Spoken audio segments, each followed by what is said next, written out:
You are knowing what you are wanting. You feel a certain focus within you now. Do you like new desires being hatched within you? Do you feel that you have many desires that are in process that have not come to full fruition? And do you feel eager or expectant about them, or do they depress you? Both. Well, the reason we ask is because the nature of your life experience, it's working out just the way you knew it would, is that you will constantly be hatching new desires. And so there will always be desires in the pipeline, so to speak, at various stages of becoming, as the thoughts that you are about are becoming things. And so you are here in this physical body because you really were eager about the physical manifestation.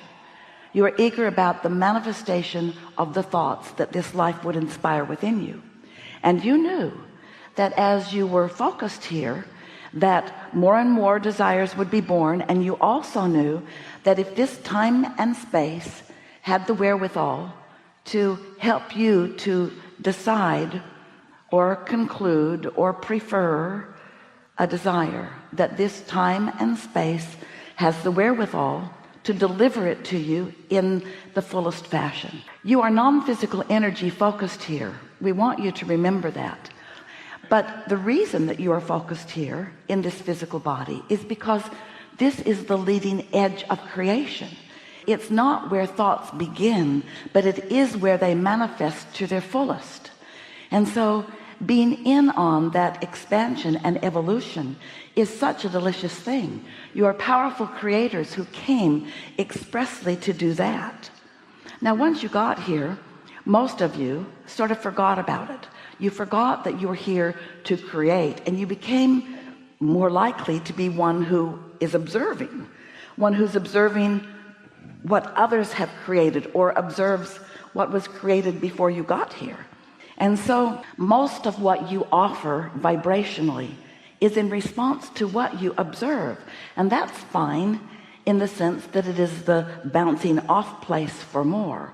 But it's not such a good idea if you let all of your vibrational offering, in other words, if most everything you think about is about what you're observing. Because if you are merely observing, or we like to say regurgitating what is, then you are not launching new things, which of course you are. You can't cease to launch new things. But if you are mostly observing, then there's a very high probability that you're not vibrationally staying up with what you launched, that instead you're holding back to what you're observing. And what you're observing, what's already manifested, while we like what you've created very much, still it's old news. It's not where the joy is. It's not where the satisfaction is.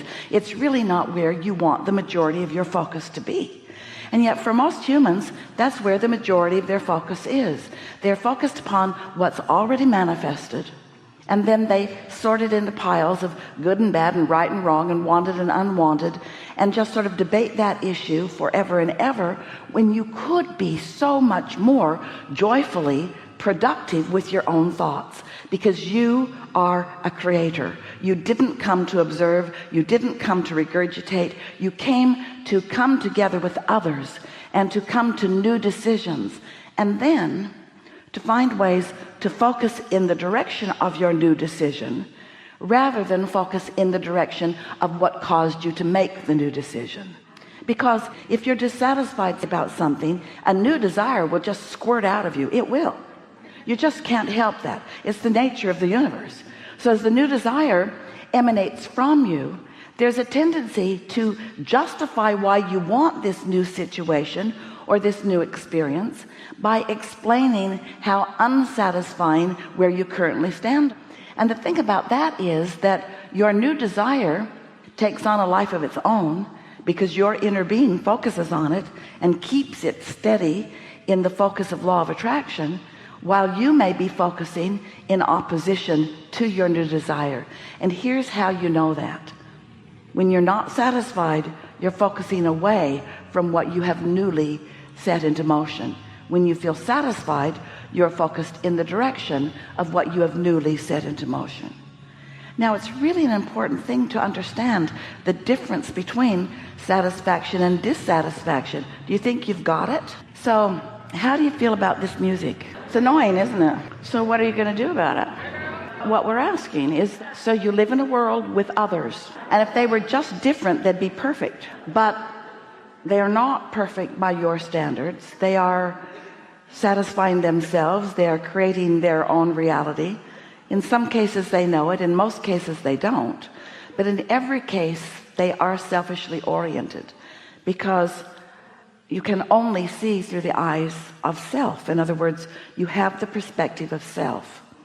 So what life turns out to be for you is an environment where you're surrounded by a lot of other people who are doing their thing, whatever it may be, and you have to find your satisfied way among them. Because if you decide that they need to change even a little bit to promote your satisfaction, you're going to be disappointed, and you're going to have a lot of work to do in your effort at controlling them, because they're uncontrollable.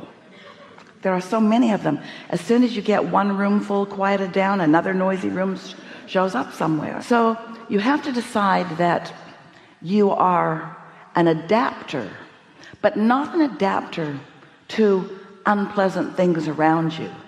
You are an adapter to the satisfaction that comes, and it comes only when you focus in the direction of what you want.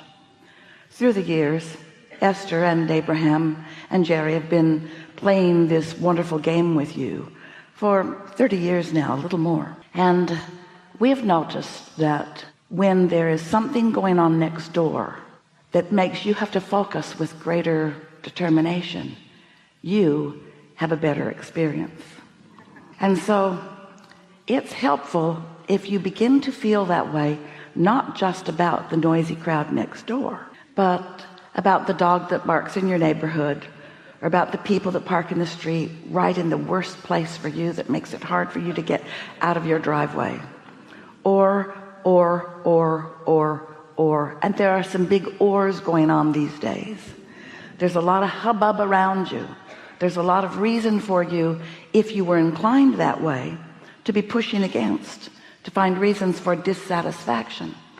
But in doing that, you would only thwart your own joyous experience, and it isn't necessary anyway, because you have the ability to focus. And you know how we know that?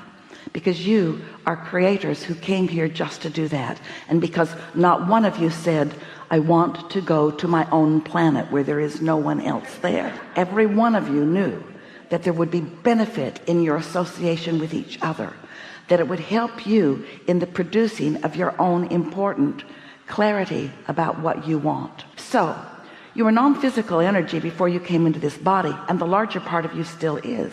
The part of you that is here in this physical body is sorting and sifting, and on the leading edge, coming up with new things that you know would make your life better. And so when you launch those rockets, a wonderful thing happens.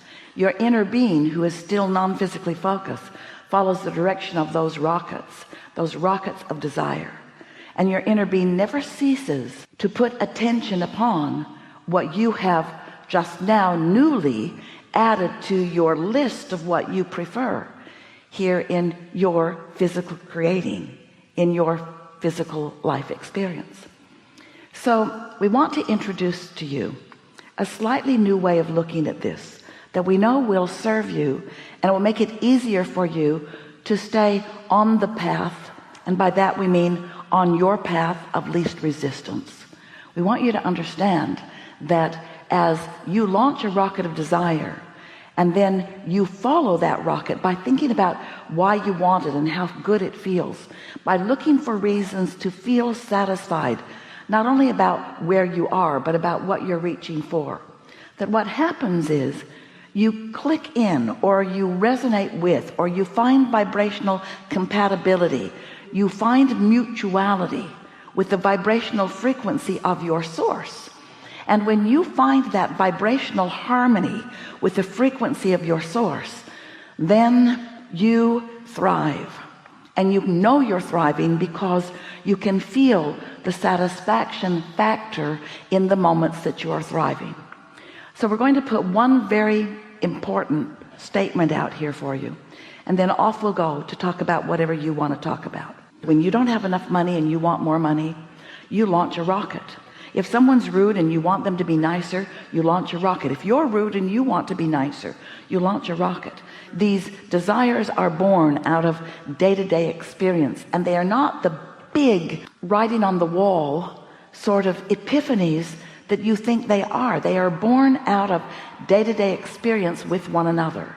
So as you launch this rocket of desire, and the energy that is your thought emanates toward that rocket of desire, your inner being focuses upon your rocket of desire.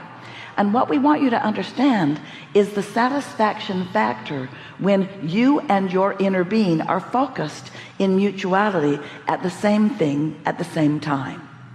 Which leads us to remind you about your emotional guidance system, because that's what all of your emotions are.